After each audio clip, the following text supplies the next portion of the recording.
I'm Charles Blake from James Madison University, and it's my pleasure to introduce the final speaker in this year's Empire Lecture Series, David Laitin.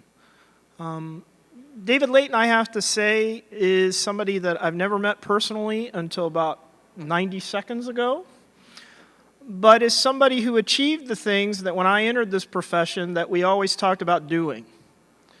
And that was trying to bring methods together that fit the questions that we wanted to answer, being able to articulate that those questions were important, and being able to do so not as country specialists, or not as area specialists, but as people trying to follow the problems to answer the questions. And I think if we look at David's career, we can very much see that evolution, and that's one goal. But the other goal is to keep people and their concerns at the center of our work. And I think that there are a relatively small number of political scientists that have managed to put out work with a degree of methodological sophistication in which we can always see people and ourselves in their work.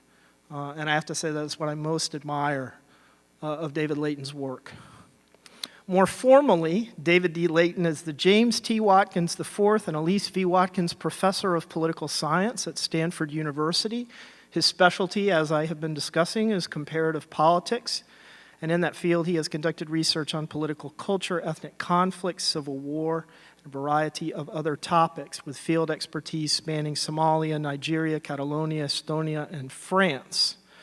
Today, his talk, Why Muslim Integration Fails, an Inquiry into Christian Heritage Societies, will explore findings from his research team's experiments and surveys in France, where they uncovered a self-sustaining discriminatory equilibrium in which Muslims behave in a way to arouse suspicions among the French about their desire to integrate. And with that said, please join me in welcoming David Laitin. David.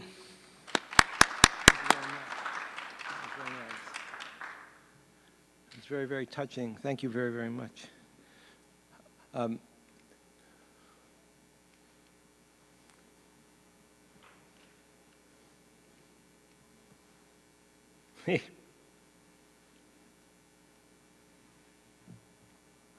Must be doing something wrong. So the motivation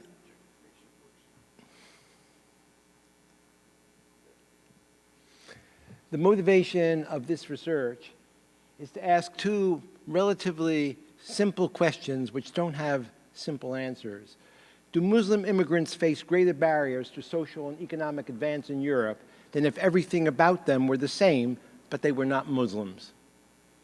And the second question, if that's the case, what are the mechanisms that sustain or build those barriers? Why should we care?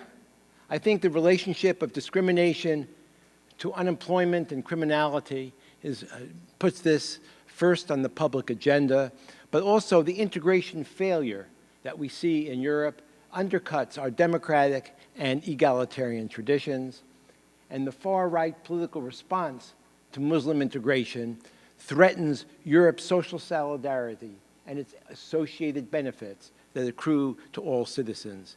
That the more there is integration failure, the less there's support for social benefits and the social safety net, which has been a key to social democracy in Europe. So this is a consequential implication of integration failure that, if it's the case, we should worry about.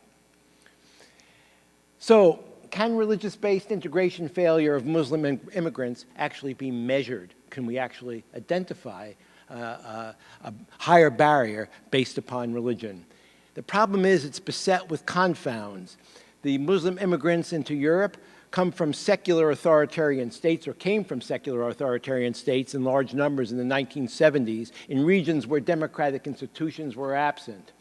They came in large numbers just before the collapse of the industrial labor market, different from many other immigrant communities. They came just as the Rust Belts, undermined the industrial economies of Europe.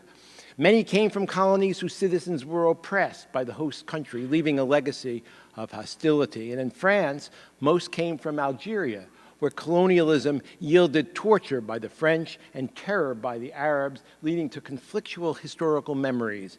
And the question is, if you find higher levels of discrimination against Muslims, it could be because they're Muslims, it could be because they come from authoritarian states and don't have democratic values, it could be that there are memories of civil war in Algeria that make them especially suspect due to pied noir kind of opposition to the Algerian population. Standard statistical tools in social sciences have consequently not succeeded in identifying religion as presenting a special problem for societal integration. It was just seen as the Arabs.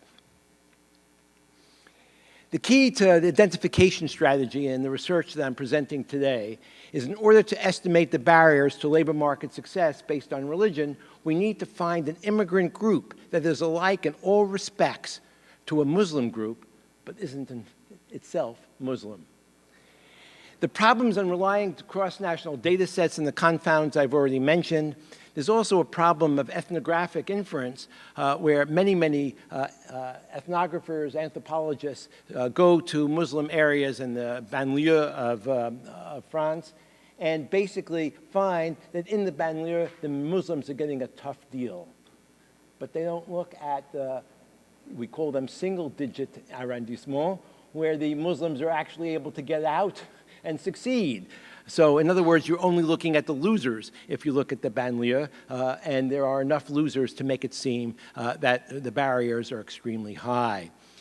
So my solution to this was to look at two small groups who came in the 1970s into the French labor market from southwestern Senegal, the Jolas and the Serers. And what's interesting about these two groups, and it takes a long time to demonstrate this, which I won't do here, is that the Muslim jihadists came to southwestern Senegal at about the same time that the Christian missionaries were coming from Europe. And in these two communities, the Muslims basically fostered conversion through bringing the Serers and Jolas into their groundnut trade. And the Muslims and the Christian missionaries did similarly, bringing them into the palm oil and palm wine trade. So in a sense, both Muslim converts and Christian converts were converting basically for the same reasons and were hardly different in terms of the peasant cultures and agricultural cultures that they lived through the colonial period. And so basically, with the Serra and Jola Christians and Muslims coming into France in the 1970s, I had two generations of Serras and Jolas in France where we can compare the Muslims and the Christians and to see who did better and why. And this is the basic identification strategy. If there is difference, the only difference that we could identify is their religious difference. Three groups for analysis. I call them the SMs, the Senegalese Muslims, the SXs, the Senegalese Christians, and the FFF, the French population who are French by nationality, who had two French parents and who had four French grandparents. You'll sometimes see this as FDS on these slides, which we originally used for Français de souche, but that's not very PC in today's France. It means rooted French. So, establishing discrimination. First, before we get the mechanism, we have to show that there is discrimination. And so let's see if I can get all this slide out. It's all one thing. So we use the standard correspondence test or CV experiment. We compared the CV sent out randomly to firms that advertised their jobs in the Pôle d'Emploi. Khadija Diouf was one CV. Aurélie Ménard was compared. She was a Français de souche. And Marie Diouf versus Aurélie Ménard. There was a difference in difference designed because if you send the same CV with a Khadija Diouf and Marie Diouf, the firm will realize they're being tested.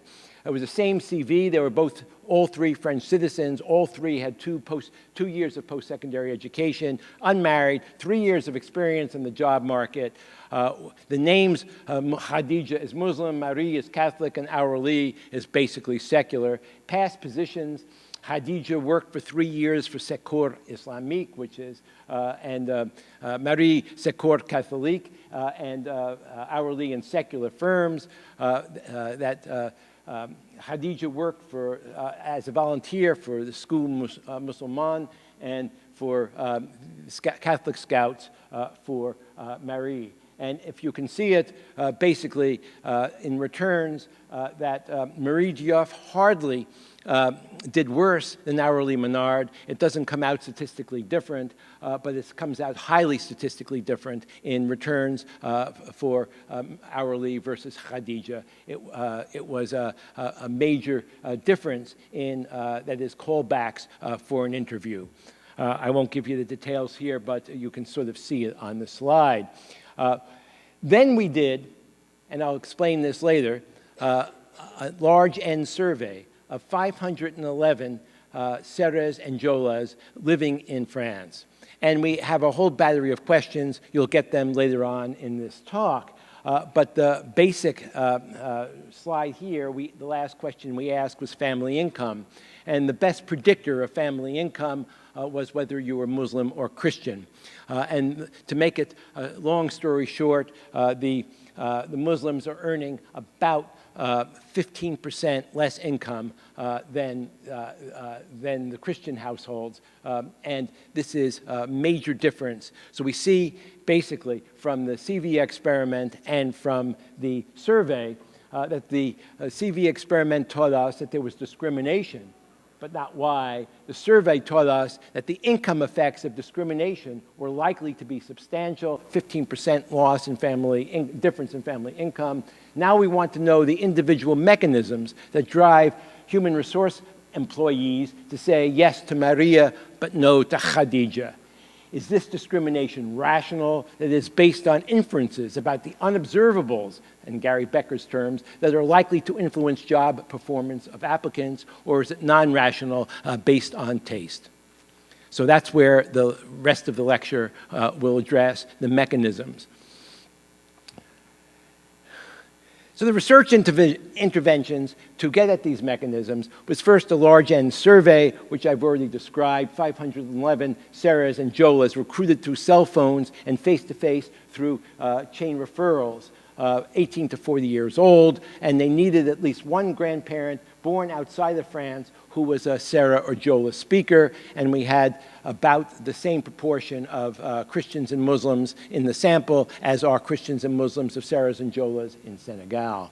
And then in the 19th arrondissement of Paris, we ran a set of experimental games to try to get at the mechanisms. The experimental games basically involved groups of 10 people brought in for 3 hours of experimental games, or 2 or 3 hours of experimental games, which I'll be describing in a minute. And basically, 6 to 7 of them, of the 10, were randomly selected people from the 19th arrondissement that we recruited through metro stations.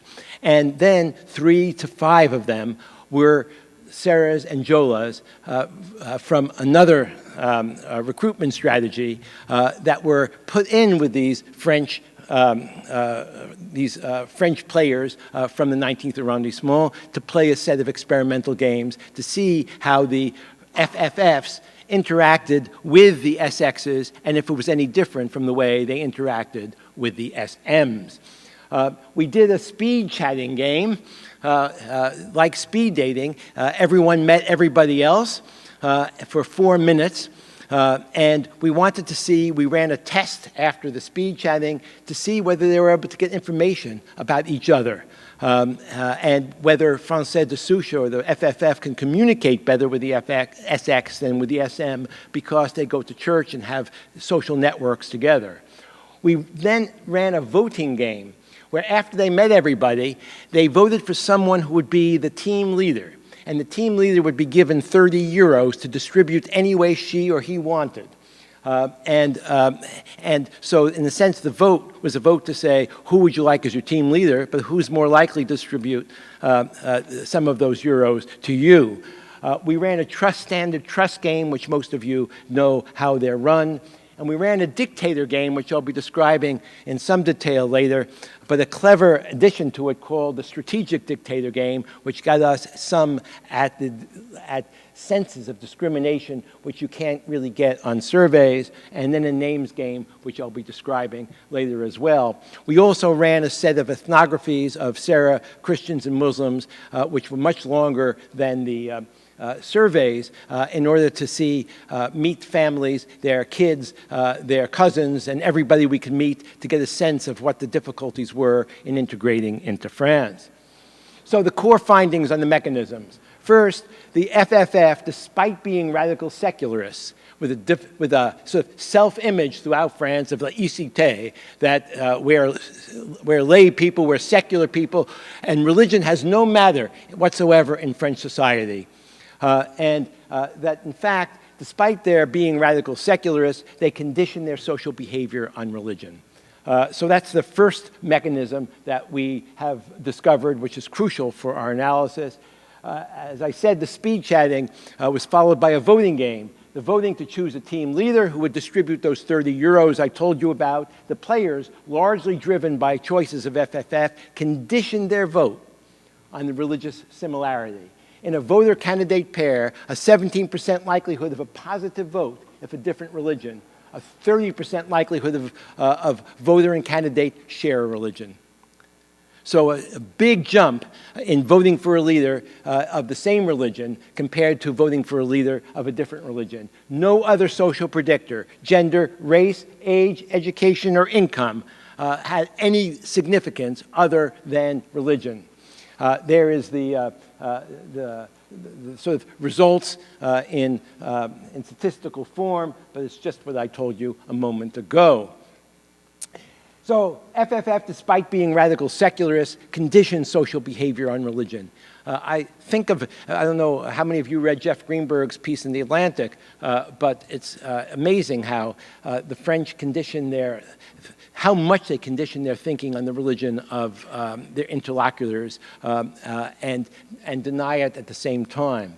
Second, is a form of rational Islamophobia, and that is the Muslims, in fact, have different values on issues of gender and issues of religion and secularism. And there's no need to deny that there's a big difference in values of the modal FFF and the average Muslim versus Christian. So on differences on cultural norms, first religion, HR managers actually freak out, we see from a good deal of research, because of Ramadan fatigue and work efficiency in the firm, of prayer obligations disrupt normal work hours, food restrictions prohibit commensality and undermine the esprit de corps, and the different views of laïcité. The French FFF see it as freedom to practice in the private sphere, and many Muslims in the firms and interviews in France see it as an excuse to forbid the public expression of religious membership, for example, with the foulard incidents or affaire du foulard. In our research, in survey data, we asked our 511 respondents the importance of God in respondents' life, whether a respondent disapproves of religious exogamy, sympathy for people of the same religion, is best friend of the same religion, whether respondent belongs to a religious association, and does respondent have commonalities with people of the same religion. And basically, if you compare the SX response to the SM response on these questions, on issues of secularism, the SX are much closer to the modal French than are the SMs. Then for gender norms, this is standard from World Value Survey, which again and again shows whatever survey you're looking at, that on terms of gender equality, on homosexuality, on abortion, and approval of divorce, that the Muslim population are much less supportive of these gender norms, which have become the modal norms in Western Europe and differ from the typical Muslim population. Of course, these results are not identified, and it's a stretch to attribute them to religion. However, in the dictator game that we played. Here's how the dictator game actually worked. Each player, there were 10 players in the room, seeing one of these faces one by one before them, and they were given €5 for each face, and they could keep as much as they wanted for each face or donate any amount from 0 to 5 to the face. We see two FDS, Sylvie and Jean-Marc. And we see two ambiguous figures, Georges, and for half the people, they saw him as George, and for half the people, they saw him as Mohammed. And for the Fatima and Christina, she's too an ambiguous Muslim, and the people who saw the ambiguous male as George saw her as Farida, and those who saw the ambiguous guy as Mohammed saw her as Christine. And similarly with our two SM and SX, that we have Khadija. Those who saw her as Khadija saw the SM as Michel, and those who saw her as Josephine saw him as Abu Bakr. And then we could ask, is there any difference in the way the players, in a sense, donate, or the FFF donate to the different guises, and we control for face because half the people saw the same face as a Muslim and the same face as a Christian. And what we see, if you look at the top left, you're not going to be able to see it, but in the upper left, the SMs always give more to the men than the women, whereas the X's and the FFF give more to the women than the men. That's the upper left. The bottom left is basically saying the top left is to the Muslims, and in the bottom left is to the FFF, and still the Muslims give less to the women, whereas the Christians, both the SX and the FFF, give more to the Christians. And even the women who are on the right-hand side, the women, if you look in the bottom right, they do give more to the women who are FFF than they do to the women the men who are FFF. But if you look on the upper right, oddly, they give far more to the men who are SMs than they give to the men who are SX. So in a sense, for their own group, they accept this gender difference of favoring the men. So the core findings in the mechanism, we first find that the FFF, despite being religious secularists, conditions social behavior and religion, and there's a form of rational Islamophobia with different values on gender and secularism. But there is a non-rational element to this as well, an unprovoked deficit in altruism by the French towards the SMs, and the threshold effect, which I'll be describing in some detail. So, we see the withholding of altruism in the trust game, and the FFF fearing a cultural threat in the dictator game. So in a simultaneous trust game, as many of you know, we selected pairs of players, one designated as a sender, the other as a receiver. The sender gets €3 allocations for her or his account and can send 0, 1, 2, 3 to the receiver. The amount sent is tripled and put in the receiver's account, and the receiver could return 0, 1/3, or 2/3, or all to the sender. And to the extent to which the sender trusts the receiver, they will send, say, all of it, and if the trust works out, the receiver will send back 1/3 or 2/3, and both will gain. So if you actually trust your receiver, you can both gain. The interpretation of this game is the amount sent by the sender is based on trust, but the amount sent back is pure altruism. You can give whatever you want because there's no repercussions. You're not going to play a second game, and they knew that. So what we find, FFF show no difference in trust. They send the same amount to the SX as they send to the SM. And, however, the FFF show significant differences as receivers. They send 48% back on average to the SX senders and 39% back to SM senders. A complementary game showed that FFF do not hold beliefs about how much SM and XX would send to FFF. That is, they had the same beliefs about how much would be sent to them.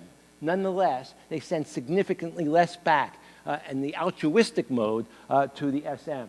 The trust games show then that the FFF are less altruistic towards the SMs compared to matched SXs with no expectation that the SM are treating FFF less well. This is not just xenophobia, which we originally thought. We looked at the set of names of all our SX and this happened to Josh, and I guess it happened to me. We looked at the names of all the SM players and all the SX players. And all the SM players had names which are not common in France. All the SX players had names which were common in France. Jean-Marc and these kinds of Bernard. We had all those names. And we asked ourselves our simple question, maybe it's the fact that they were responding to foreign names which were posted on the lapels, rather than the fact that they were Muslim. So we ran another test the following year, giving Français de Souche a list of all the names of the Muslims. And half of them were Senegalese names, and half of them were Muslim names. And we asked them about the religion of the person guessing them and rewarding them if they got it right with small amounts of euros. And it turns out that if we just looked at the group we called SMMs, Senegalese Muslim with Muslim names, the difference between what the French sent back to the ones with the Muslim names was significantly less than the ones they sent back to the ones with African names. So it wasn't merely foreign names, but it was foreign names which were recognizable by the FFF as Muslim. So, in each of the 8 sessions, this is the second non-rational source of Islamophobia, in each of the 8 sessions had a different mix of SMs and SXs, from 1 to 3 of each group. FFF subjects would therefore be exposed for an hour and a half or 2 hours to a group in which there were a bunch of Muslims around them or only one Muslim around them. And we call this a different degrees of salience of religious difference for each session. And we found as more SM are in the session, the FFF get less generous to the SM guises in the dictator game. No such effect with increasing number of SX in the session.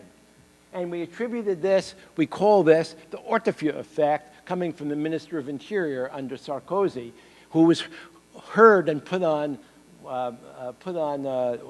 tape and went viral through France at some convention of cadres for the UPM, saying, after speaking to a Muslim guy about politics and seemed very rational, they asked him why you want to deport all these Muslims. He seems extremely articulate and seems very French. And Mr. Hortefeux said, when there's one Muslim, that's okay. It's when there's a lot of them, there are problems. And this we now call a threshold or Hortefeux effect. And we're comparing contributions of the different guises you've seen before in the dictator game. And to make a long story short, I just want to show you the upper left, but this is the standard thing. If you look at the dark, dark column, you'll see that as the numbers of Muslims from the top left to the top right, as the number of Muslims in the room increases, the average donation of French to the Muslim guises goes down. A monotonic effect with the increasing number of Muslims in the room, but no such effect, if you look in the bottom if you could see it, with increasing numbers of Christians in the room. So there's a kind of a sense of cultural threat that comes with a feeling that you're being surrounded by Muslims. So we think that it's a matter of distaste as well as rational Islamophobia. We believe, contra Becker and Stigler, there is an accounting for distaste. A small cultural distance between the minority and the majority leads to an exaggerated fear that growing numbers of the minority would undermine the majority culture. The result is a sense of conspiracy theories that exacerbate that fear. Similar, I think, to the Anglican fears of a popish plot in the 17th century England, that everything was seen if the Catholics were ever to get control of the state, that all hell would break loose, and that the Anglicans would be threatened and disappeared. The Front National anti-Islamic fear tactics are also involved, and the recent novel by Michel Houellebecq, a fantastic novel in which a wonderful story of how the Frères Musulmans win the election after Hollande's second term, and our literature professor from the Sorbonne finds himself in the Islamic University of Paris. The popular press conflates Salafi jihadists with typical French Muslims. In a sense, the cultural threat of an increasing number of Muslims leads French people who condition their behavior, as we already suggested, on people's religion, see it as a threat to their national culture. So, the fourth mechanism, an equilibrium sustains the discrimination by the FFF and alienation by the Senegalese Muslims. A discriminatory equilibrium. The SMs, the first element of this equilibrium, the SMs are more distrusting of French institutions than are the SXs. So what we did is looked at a set of institutions where 1 means trust entirely, 4 means distrust entirely. And basically, if you asked in our survey SMs and SXs whether they trust the school system in France, the police, the parliament, the administration, the justice system, the unions and firms, in all but one of these institutions, the Muslims showed higher levels of distrust at quite significant levels. And SM do not think French institutions or FFF treat all citizens equally. So similarly, with 1 being institutions treat all equally, institutions do not treat all people equally. Again, the SM show a sense that they're not, or that French institutions are not treating people equally, far more so than their matched SX population. So the only difference between these populations, I repeat again, is their religious difference. They are seen as Africans by most French, but nonetheless their feelings of alienation from France are different depending on whether they're Muslims or Christians. In the strategic dictator game, we see that the Muslims do not expect equality. Let me tell you how we ran this strategic dictator game. After they played the dictator game that you know about, where there was a Muslim and a Christian guises, the only time we lied ever, and we got Institutional Review Board support for this, we said, we're going to pick one of the players out of a hat randomly, and you're going to get the one who guesses precisely how this person gave to each of the guises is going to win 30 euros. But it was always FFF who stood up because we knew who the FFFs were. And the FFF would stand up, and we said, now, you guess how much this model gave to each of the guises, and the one who comes closest gets 30 euros. And what we found was that, well, I have to go back. What we found is with controls, SM expect about 1 euro 6 centime fewer to the SM guys as compared to what an SX expects FF to give to an SX guys. So they had expectations of discrimination far higher, that is 20% higher, than the SXs being asked about the SX guises. So SM have greater, they don't think French institutions of FFF to treat all citizens equally. The third element of this discriminatory equilibrium is SM have greater attachments to their home country. So we asked them, how often do they visit Africa? How much do they remit to Africa? How much sympathy they have for Senegalese living in Senegal, about their best friend. And the one that really hits the nail on the head is the next to last one, burial. Where do you expect to be buried in Africa? And even though they all came at the same period in the 1970s, and all have the same length of time and the same kind of economic situation, although the Muslims are poor, expectation of burial in Africa is significantly higher for the Muslims. In other words, they have developed an attachment to the home country. The remittances are higher even though they're poorer, which basically means they're planning for burial and planning for a home sometime in a place where they're going to be accepted even more than they will be accepted in France. SM have greater attachment to the home country, and SM have less attachment to the host country and its culture. And we do the similar kind of thing of sympathy to the French people. Best friend is from France. Burial, would you want to be buried in France? How much commonality do you have with the French people? And an interesting question of, do you approve of a Senegalese man who hides from his son's friends to help the son pass as a French person?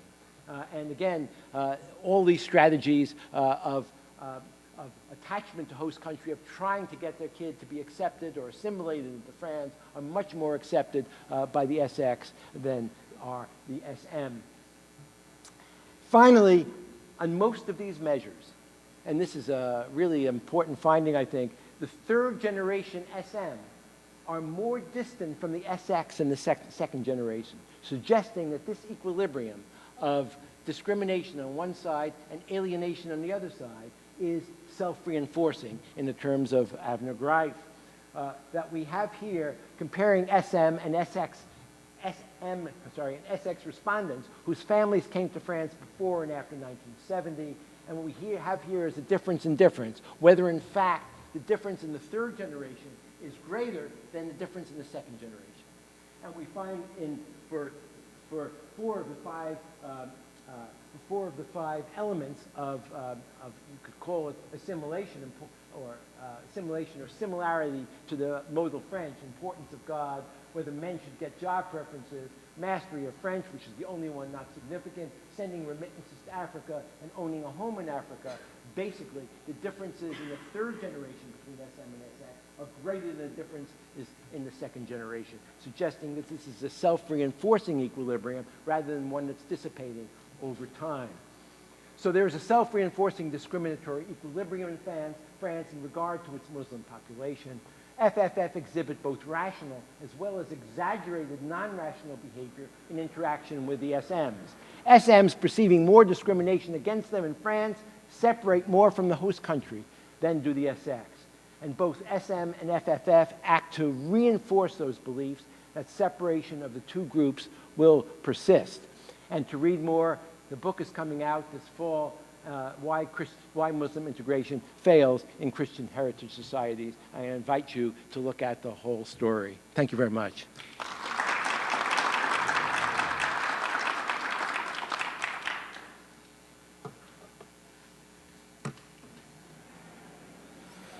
Mic check. There we go.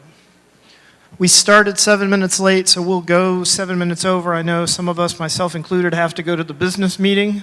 So some of you need to leave quietly, please do. But if you have any questions, we'll take about 5 minutes of questions. Please. So I wonder, this is really an amazing, long research that has been done. But I wonder especially in the late, there's been both terrorist attacks and both Muslim-led riots in France. And I wonder whether there is a change with regard to the perception of the Muslim population in France after such attacks or after such riots. So is it a constant attitude, or does it differ? And then there is a causality issue, because you talked about a self-reinforcing mechanism that goes and increases the discrimination, but then it leads as well to more violent acts, which lead then in response to more discrimination and continuing. So I wonder what is the, this study showed only one relationship of the FFF towards the SMs, but I wonder in what is the other direction. Thank you. This is a subject of great interest. The early polls after Charlie Hebdo and Hyper Caché did not show a jump in anti-Muslim feelings throughout France in the polls published by Figaro. So in a sense, the French respondents to these surveys held themselves back from associating the attacks in these two places as clear evidence that the Muslims don't belong in France. However, I think, again, what I said earlier, that there is this think of it always but never say it in France, that in a sense you're not supposed to say that the Muslims are a threat to France, but you act as if that were the case. And further research will see whether these attacks are having that effect, but so far in the polls we haven't been able to observe it.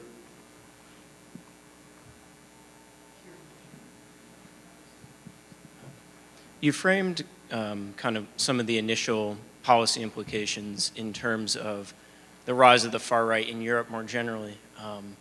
And then obviously the title is kind of a broad brush. How generalizable is France, though, to the rest of Europe and even other kind of Christian heritage societies in the West? So we have a chapter that addresses this question, and it's very hard to identify. So what we did, and it's not entirely satisfying, is we looked at European social survey data and looked only at Bosnian refugees that are both Catholic and Muslim. And we wanted to see the degree to which they have integrated into the European societies, which go beyond France. It's about half a dozen European countries. And it's amazing how similar the Bosniak data is to what we're finding. That is a significant difference in integration success for the Bosnian Catholics as opposed to the Muslims.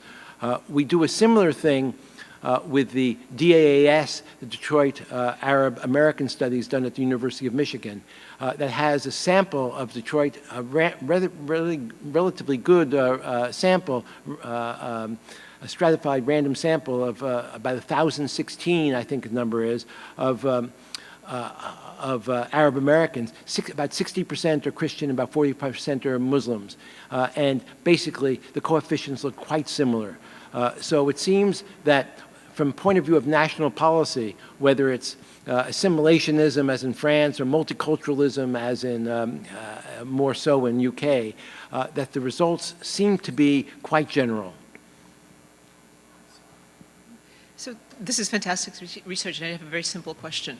Is this about religion or religious difference? So for example, if you have very observant Muslims, would they be penalized even more heavily than much less observant Muslims? So we can't really answer that. It's not so simple. That we know that these Senegalese Muslims and Senegalese Christians, when they left Senegal, were hardly religious in terms of the world religions.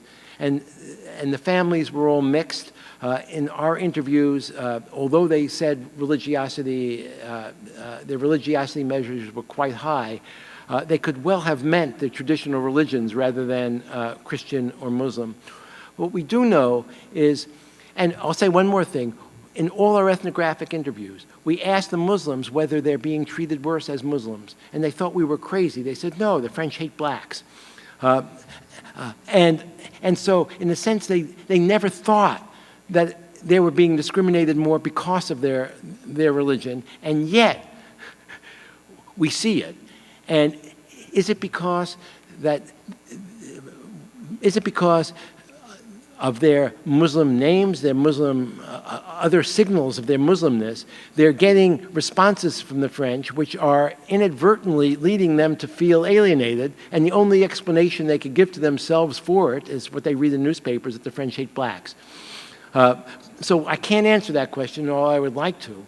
In Georgetown, I got this question, as you can guess, many times, but I didn't know how to answer it.